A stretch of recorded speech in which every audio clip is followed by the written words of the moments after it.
ఒక detailed plan తోటి ఒక కొత్త క్యాపిటల్ కట్టడం అనేది సామాన్యమైన పని కాదు.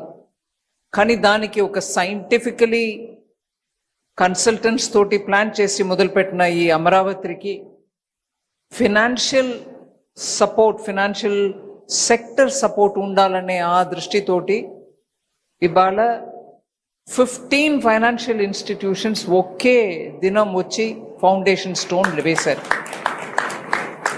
I am very grateful and I am thankful to all the CMDs of all the public sector banks and also the New India Assurance and NABARD, all of whom, LIC, all of whom have come on one day to establish what is going to be, for the first time in this country, an entire street of financial institutions.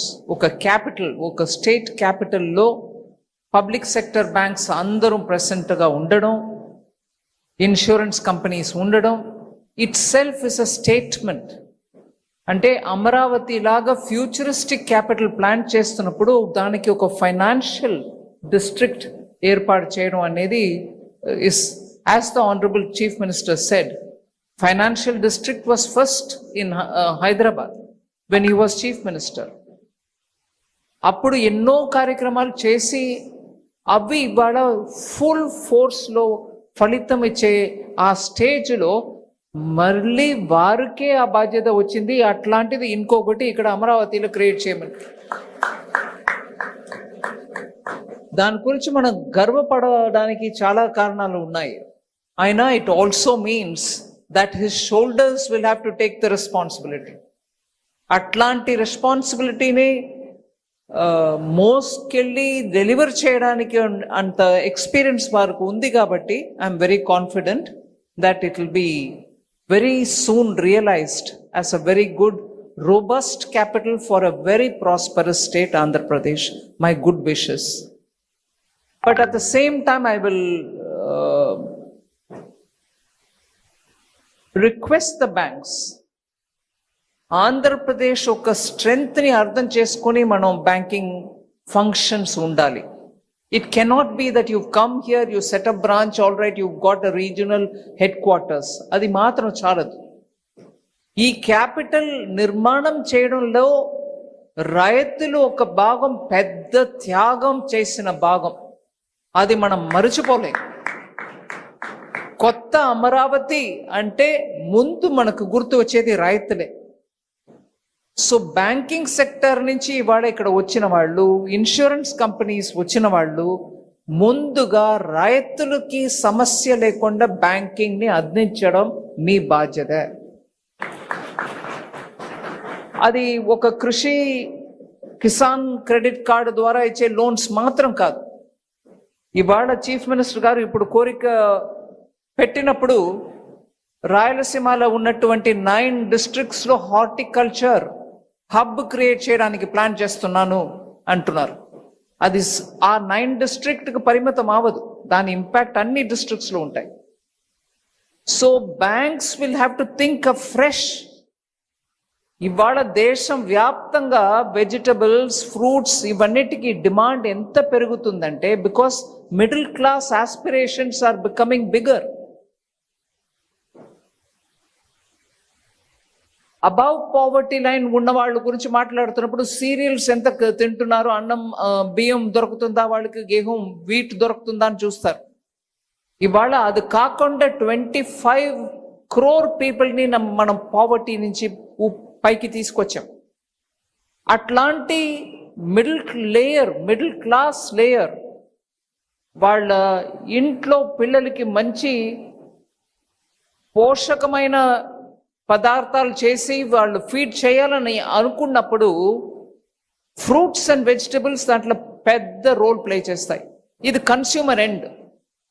కానీ రైతులకి మీరు చూస్తే మళ్ళీ పంట సాగు అంటే just వరులు మాత్రం కాదు, మొక్కజొన్న మాత్రం కాదు, కాయకూరలు కూడా. ఇన్ఫ్యాక్ట్ కాయకూరల్లో ఆదా ఎక్కువ వస్తుంది. మీ earn profit much more by growing fruits and vegetables. దేశవ్యాప్తంగా ఇవాళ ట్రైన్, మనం మోదీ గారు గవర్నమెంట్ వచ్చినాక బనానా ట్రైన్ వెళ్తుంది ఒక డిస్ట్రిక్ట్ ఆఫ్ మహారాష్ట్ర నుంచి ఢిల్లీ, ముంబైకి. కోకోనట్ ట్రైన్ వెళ్తుంది తమిళనాడు నుంచి ఢిల్లీ, ముంబైకి. ప్రత్యేక రైతుల కోసం ఒక ట్రైన్ డెడికేట్ చేసి అది వారానికి 2 సారి, వారానికి 3 సారి ఆ పంటని తీసుకెళ్లి ఢిల్లీలో, ముంబైలో చేర్పిస్తుంది. అట్లాగా కాయగూరలకి ఇక్కడ ఒక హబ్ లాగా చేసి, అండ్ ఫ్రూట్స్, అట్లాంటి ఒక ప్లాన్ తోటి తీసుకొచ్చే ఆ ఐడియా చీఫ్ మినిస్టర్ది. We can support with infrastructure. అది వెంటనే తీసుకెళ్ళి ఎక్కడ మార్కెట్ ఉందో అక్కడ తీసుకెళ్ళి అమ్మడానికి చేస్తే రైతులకి వెంటనే దాని ఫలితం కనపడుతుంది. సో అట్లాంటి bright futuristic ideas, food security, food, in fact prime minister ఇప్పుడు మాట్లాడేది న్యూట్రిషన్ సెక్యూరిటీ గురించి మాట్లాడుతున్నారు. అందరికీ బియ్యం అందిస్తున్నాను, ప్రధానమంత్రి గరీబ్ కళ్యాణ్ అన్న యోజనలో వెళ్ళిపోతుంది, ఉచితంగా వెళ్తుంది. కానీ అది చాలదు. ఇంట్లో మనం పప్పులు, కాయగూరలు అన్ని తినడం అవసరం, కానీ అది సప్లై ఇక్కడి నుంచి వస్తుంది. ఆంధ్ర లాగా ఒక స్టేట్లో అట్లాంటి ఒక 9 డిస్ట్రిక్ట్స్ డెడికేట్ చేసినప్పుడు దానికి కావాల్సిన ఇన్ఫ్రాస్ట్రక్చర్, దానికి కావాల్సిన కనెక్టివిటీ, దానికి కావాల్సిన హై క్వాలిటీ సీడ్స్, దానికి కావాల్సిన ప్యాకేజింగ్, అది ఇక్కడి నుంచి ఢిల్లీ వెళ్ళాలంటే పాడవకుండా చక్కగా వెళ్ళడానికి కావాల్సిన ప్యాకేజింగ్, ఇవన్నిటిని కూడా కాంప్రిహెన్సివ్గా ప్లాన్ చేస్తున్నప్పుడు బ్యాంక్స్ దాన్ని కిసాన్ క్రెడిట్ కార్డు ద్వారా లోన్ అని అనుకుని 1 లక్షం ఇచ్చేస్తే మీ పని ఆవదు. దానికి కావాల్సిన food processing units, packaging units, దానికి కావాల్సిన ట్రాన్స్పోర్ట్, కోల్డ్ స్టోరేజ్ ఎక్కడెక్కడ పెట్టాలో ఫార్మర్ ప్రొడ్యూసర్ ఆర్గనైజేషన్ ద్వారా మనం బడ్జెట్ ద్వారా డబ్బు ఇస్తున్నాం, మీరు కోల్డ్ స్టోరేజ్ పెట్టండి విలేజ్లో. అది రైతుల వాళ్ళ ఇంటి వాళ్ళే, రైతు కుటుంబాల్లో ఉన్న మహిళలే దాన్ని నడపని, దాంట్ నుంచి వచ్చిన ప్రాఫిట్ వాళ్ళకి పోవని అని చాలా ప్లాన్ చేస్తున్నారు. దాన్ని ఎఫెక్ట్ చేసేది బ్యాంక్స్. సో దానికి మీరు కాంప్రిహెన్సివ్గా బ్యాంక్స్ ఇక్కడ ఊరికే బ్రాంచ్ ఓపెన్ చేయడం మాత్రం కాదు, ఇట్లాంటి ఫ్యూచరిస్టిక్ ఐడియాస్కి మీరు సపోర్ట్ చేయడం కూడా ఇంపార్టెంట్ యాజ్ బిజినెస్ ప్రాస్పెక్ట్స్. మీ కమర్షియల్ డిసిషన్ మీరు తీసుకోండి, కానీ ఇట్లాంటిది ప్లాన్ చేస్తున్నారు అంటే మీరు దానికి అండదండగా ఉండడం చాలా ముఖ్యం. అలాగే ఐ వుడ్ థింక్ ఇన్సూరెన్స్. ఒక 2 years క్రితం ప్రధానమంత్రి గారు హర్యానా నుంచి లాంచ్ చేశారు బీమా సఖి, LICకి ఇన్సూరెన్స్ కంపెనీ అన్నిటికీ మహిళల్ని ఏజెంట్గా గ్రామానికి పంపించి ఇన్సూరెన్స్ని ఇంకా ఎక్కువ కవరేజ్ ఇవ్వడానికి. అప్పుడు లాంచ్ చేసిన ఆ రోజే అక్కడే మేము 10 లక్షలు ప్లాన్ చేసాం, అక్కడికక్కడే ఒక 3 లక్షల మంది జాయిన్ అయినారు. 1 సంవత్సరం లోపల దాని రిజల్ట్ అద్భుతం. ఇన్సూరెన్స్ కవరేజ్ పోతుంది, ఆ మహిళలకి వాళ్ళ ఒక శాలరీ అంటే ముందు కమిషన్గా తీసుకున్నా కూడా LICలో 3 సంవత్సరం వాళ్ళ పర్ఫార్మెన్స్ని చూసుకొని వాళ్ళని పర్మనెంట్గా ఏజెంట్ రికగ్నిషన్ ఇస్తున్నారు మహిళలు. సో ఎన్నో ఇట్లా బ్యాంక్ అండ్ ఇన్సూరెన్స్ కంపెనీస్ ఇక్కడ రావడం వల్ల ఎన్నో ఇమ్మీడియట్ బెనిఫిట్స్ మనకు ఉన్నాయి. దాన్ని పూర్తిగా మనం ఈ రాష్ట్రానికి, అమరావతికి అర్పించి ఈ స్టేట్ని బాగు చేయడానికి, ముందుకు తీసుకెళ్ళడానికి ప్రయత్నం చేయడం ముఖ్యం. దాంట్లో నేను ప్రధానమంత్రి గారికి నేను మాటికి థ్యాంక్ యూ చెప్పడానికి ఐఎమ్ డ్యూటీ బౌండ్. ఎప్పుడు ఆంధ్రప్రదేశ్ విషయం గురించి నేను వారి దగ్గర మాట్లాడటానికి వెళ్తే వెంటనే రెస్పాన్స్ చేస్తారు. ఏ ఒక్క ప్రాంతం కూడా మనం వెనకపడడానికి వదలకూడదు, నువ్వు క్లియర్గా ప్లాన్ చేయి. మళ్ళీ ఆంధ్ర విభజనం తర్వాత ముందుకు ఫాస్ట్గా వెళ్ళవలసిన స్టేట్, దానికి ఎంత సపోర్ట్ చేయాలో చెయ్యండి అని నాకు క్లియర్గా గైడెన్స్ ఇస్తారు. కాబట్టి నేను బడ్జెట్లో ఏదో ప్రయత్నం చేస్తున్నాను. అందువల్ల చాలా ముఖ్యమైన డెవలప్మెంట్స్ చాలా జరుగుతుంది. కానీ నేను ముఖ్యంగా ఒక విషయం చెప్పదలుచుకున్నాను. సీఎం గారు క్వాంటమ్ హబ్ అలాగే ఏఐ కోసం చాలా ఇక్కడ డిస్ట్రిక్ట్గా ఐటీఐస్కి బడ్జెట్, కేంద్ర బడ్జెట్ ద్వారా డబ్బు వస్తుంది. అక్కడ డిస్ట్రిక్ట్ లెవెల్లో ఉన్న ఐటీఐస్ని ఏఐ ట్రైనింగ్ సెంటర్గా మార్చడానికి బడ్జెట్లో అనౌన్స్ చేసాం. అది కూడా సీఎం గారు ఒక 2 డిస్ట్రిక్ట్స్లో పైలట్ టెస్ట్ చేయవచ్చు. అక్కడ మన యువకులు వచ్చి ఏఐ ట్రైనింగ్ పొందుకుంటే వాళ్ళకి వెంటనే ఇండస్ట్రీలో ఇవాళ ఉద్యోగం రావడానికి ఆస్కారం ఉంది అని ఆ స్కీమ్ని కూడా ఇంప్లిమెంట్ చేస్తున్నారు. నిన్న మాట సందర్భంగా మాట్లాడుతున్నప్పుడు టెక్నాలజీ, ఐటీ ఇవన్నిటికి మనం సైన్స్, ఇది క్వాంటమ్, ఏఐ ఇవన్నిటిలో చాలా ముందుకు వెళ్తున్నాం. కానీ కోర్ సైన్సెస్లో కాన్సన్ట్రేషన్ ఉందా అని లోకేష్ గారు అడిగారు. దానికి కూడా ఇక్కడ జవాబు ఉంది అని చెప్పడానికి వస్తున్నా. సీఎం గారి దగ్గర ఆ మాట ఒక రెఫరెన్స్ చెప్పాను. స్కూల్ పిల్లల టైం నుంచి ఆస్ట్రోఫిజిక్స్, మనం స్టార్స్, ప్లానెట్స్ గురించి, ఆకాశం గురించి మాట్లాడుతాం. నాకు బాగా గుర్తు, మా ఫ్యామిలీలో 3-4 జనరేషన్స్ మెమరీలో చెప్పేది. ఒకప్పుడు బెనారస్కి వెళ్ళి సైన్స్ చదవాలని ఉండేది. మా గ్రాండ్ ఫాదర్ టైంలో నాకు చాలామంది ఆ జనరేషన్ గురించి మాట్లాడుతున్నప్పుడు చెప్పేవారు. ఆంధ్ర నుంచి ప్రెసెంట్స్ బెనారస్ హిందూ యూనివర్సిటీలో ఎప్పుడు డామినెంట్గా ఉంటుంది. అప్పుడు ఎక్కువ యూనివర్సిటీస్ లేనప్పుడు ఏ సబ్జెక్ట్స్లో ఉంటాయి? సైన్సెస్లో ఉంటాయి. ఆంధ్ర సైన్సెస్కి పేరెత్తిన ఒక ప్రాంతం. ఇప్పుడు ఐటీలో చాలా కాన్సన్ట్రేషన్ పోతుంది. బట్ ప్యూర్ సైన్సెస్లో, కెమిస్ట్రీ, ఫిజిక్స్లో ఎంతమంది ఇక్కడి నుంచి పేరు పొందిన వాళ్ళు లేరు. గ్రేట్ కాంట్రిబ్యూషన్స్ చేశారు. అందువల్ల క్వాంటమ్, ఏఐ ఇవన్నీ కూడా పెరగడం ఒక ఎత్తు. ప్యూర్ సైన్సెస్కు కూడా మనం కాన్సన్ట్రేషన్ ఇవ్వాలి. దాంట్లో ముందు వచ్చి సీఎం గారు astrophysics, Indian institute of astrophysics తోటి ఒక MOU సైన్ చేశారంటే ఐఎమ్ వెరీ ఇంప్రెస్డ్.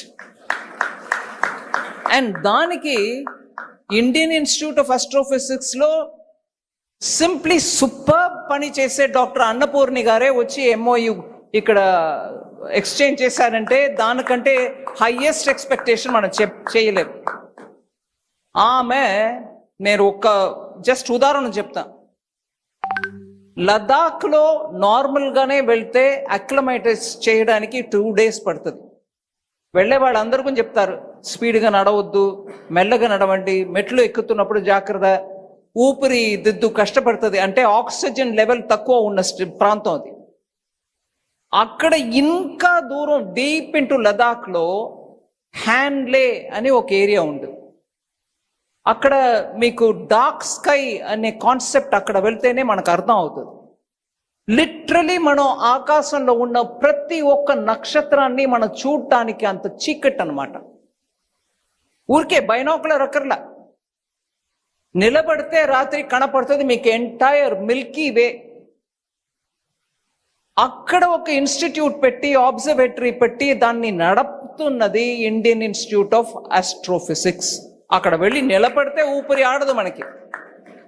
ఆక్సిజన్ తక్కువ వల్ల మనకు చాలా కష్టం. అక్కడ ఆక్సిజన్ సిలిండర్ పెట్టి ఉంచుతారు ఎవరైనా ఏదైనా అసంభావితంగా జరిగితే ఎలాగా అని. అక్కడ ఈవిడ వెళ్ళి అక్కడ you can see the sky. నేను వెళ్ళి చూశాను, అమేజింగ్ ఎక్స్పీరియన్స్. సో దాన్ని మన రియల్ టైం చూడటానికి అబ్జర్వేటరీలో, ఈ ప్లానెటోరియంలో లేటెస్ట్ సైన్స్ తీసుకొచ్చి చేస్తున్నారు. మైసూర్లో నా MP ల్యాబ్స్ ఫండ్ని పెట్టి ఒక ఎక్స్పెరిమెంట్గా మొదలుపెట్టిన పని జనవరి, ఫిబ్రవరిలో కంప్లీట్ అవుతుంది. కానీ దానికి ముందు నుంచే 2 సంవత్సరం నుంచి ఆ ప్రాంతంలో ఉన్న ప్రైమరీ స్కూల్ పిల్లలందరినీ కూడా తీసుకొచ్చి అక్కడ కన్నడలో వాళ్ళకి ఎక్స్ప్లెయిన్ చేస్తే ఇది ఏంటి విషయం అని ఒక క్యాంప్ లాగా నడిపితే పిల్లలు చూడాలి ఇవాళ సైన్స్లో ఎంత ముందుకు వెళ్తున్నారని. అక్కడ అట్లాంటి ఇంట్రెస్ట్ తయారు చేసిన వాళ్ళు ఇండియన్ ఇన్స్టిట్యూట్ ఆఫ్ ఆస్ట్రోఫిజిక్స్. నేను సీఎం గారికి రిక్వెస్ట్ చేశాను, ఎంత ఫ్యూచరిస్టిక్ క్యాపిటల్ ఈ టెక్నాలజీ మన దగ్గర లేదు. భారతదేశంలో చాలా ప్లానటేరియం ఉన్నాయి.